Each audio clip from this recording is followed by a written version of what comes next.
like to explain the whole price sensitivity methodology with a case. To give you a little bit more background into this case, this case is based upon a group of companies, a mother holding with all kind of daughter companies, where this mother holding is really looking for a kind of single source of truth, which they can apply with price sensitivity drivers, because all their companies, the daughter companies, are similar organized. They have the same kind of product characteristics they sell. You see here some details about the revenue and about the product assortment to give you a little bit more background. And they're really looking for a single sort of truth, an optimization method which can easily be copied and scaled and duplicated to the multiple companies they manage. So how does our methodology work? It actually works in 3 steps. First, we define the rules, then we fine-tune and train the machine learning model, and then we take action. And our SYMSON platform has a big role in all those 3 steps. It's actually automating this methodology. Let's first start with the rules, and this actually covers also the organizational part in our hyperlearning loop. So let's imagine you just start this by scratch, and you have all your stakeholders involved for your pricing decision making. Let's say sales, you have finance, you have marketing, you have your pricing team, and you just ask them, okay, if you just start from scratch, what are the price drivers which are deciding if you can increase or decrease your price to improve your margin? And if you ask this question to multiple people, you get multiple answers. And this is what we call the puzzles. And it's not that some are wrong or some are good. It's more that we combine all these pieces of the puzzle in a complete overview, because every rule you have based upon the experiments in your job could be true, but we let it up to the model. So in the first phase, we just cover all these points. So for example, sales input could say, if a product has more than 2 competitors, it could be more sensitive than products without competitors. If a product is sold in a high season, it could have a different price sensitivity than low season. That can also be examples which we can test and finally let the model judge what is the real impact of this price driver. However, you see here a lot of drivers. Not all puzzles can be a driver for deciding if it's impacting the willingness to pay of your customer.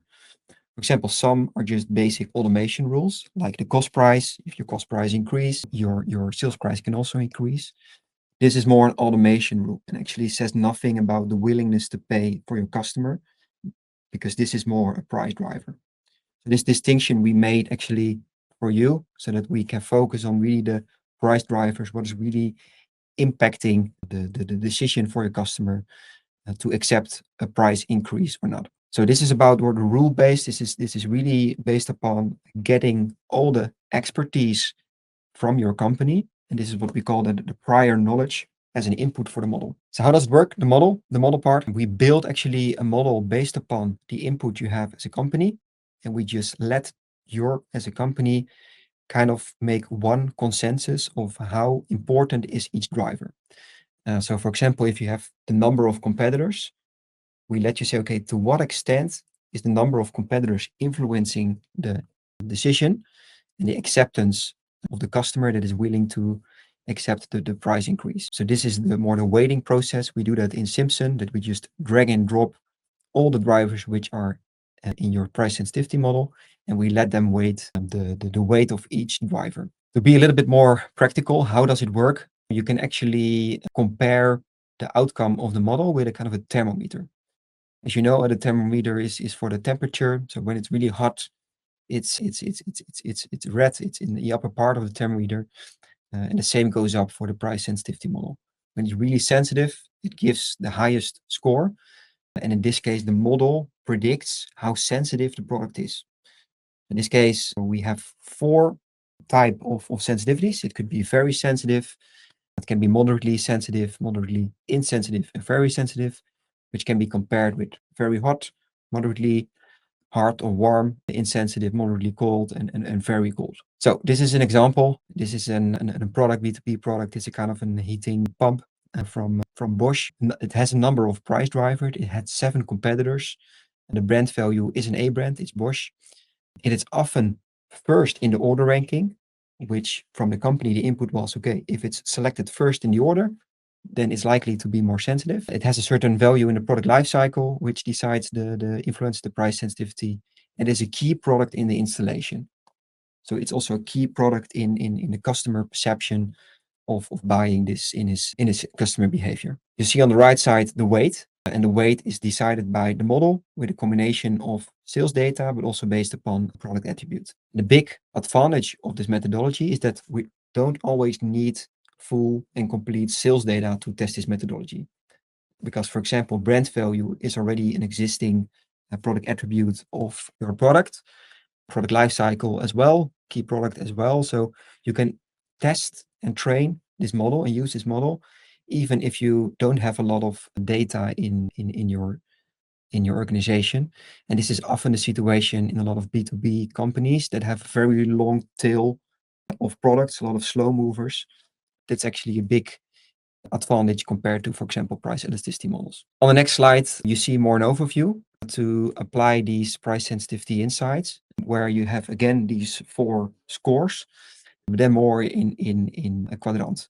Because in the end, most of our customers that use the price sensitivity module in SYMSON have a goal to increase the margin. So you want to know, okay, if I have these 4 types of product sensitivities, which buttons or which products should I act upon to increase my margin? You can start with a very insensitive product, which is the upper part of the quadrant. These products has the very insensitive product, so it's here. These have a very low quantity, a price change. I see it's wrong here in the slides. I'm sorry. But a very insensitive product, a price change here has a limited impact on the quantity. And when it's very sensitive, a price change has a lot of impact on the quantity. So if you want to think in low-hanging fruit, you can better do a change in a very insensitive product, because here a price increase has a very limited impact on the quantity. So therefore, it's in the upper right, because this is the low-hanging fruit. Secondly, below we have the moderately insensitive. So this is slightly less insensitive than the very insensitive. So in this case, you can also do a price increase, but could have more impact on the quantity than the very insensitive ones. The very sensitive products are often also kind of key value items in your assortment. If you change this product in price, then probably the impact on quantity will be high.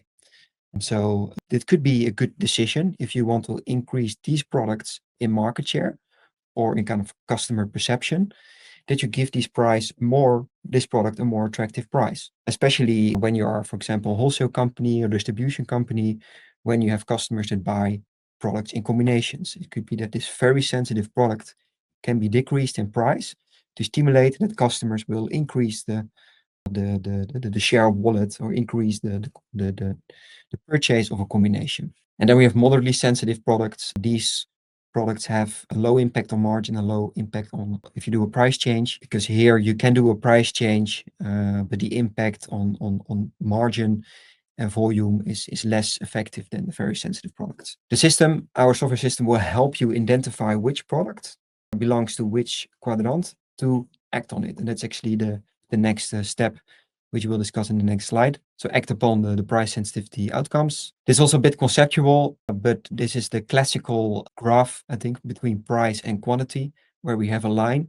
And usually, the higher the price, the less you sell in classic economical theory. This is also often true with our customers, unless you have a monopoly, but usually the higher the price, the lower you sell. That's also the classic price elasticity curve for our SYMSON users, how it's developed. However, with price sensitivity, it works kind of similar as price elasticity, that we want to know what is the impact of a price change to the quantity. So as explained in the previous slide, we have these 4 quadrants. If we focus on products which are insensitive, we give them a price increase because the quantity will be the same. We expect a limited impact on the quantity. But if it's very sensitive, our recommendation is to decrease the price because the impact on quantity is high. If you go to the next slide, going back to the case study results, we often use this methodology to test it in the initial phase. And therefore we decide, okay, we have a control group and we have a test group.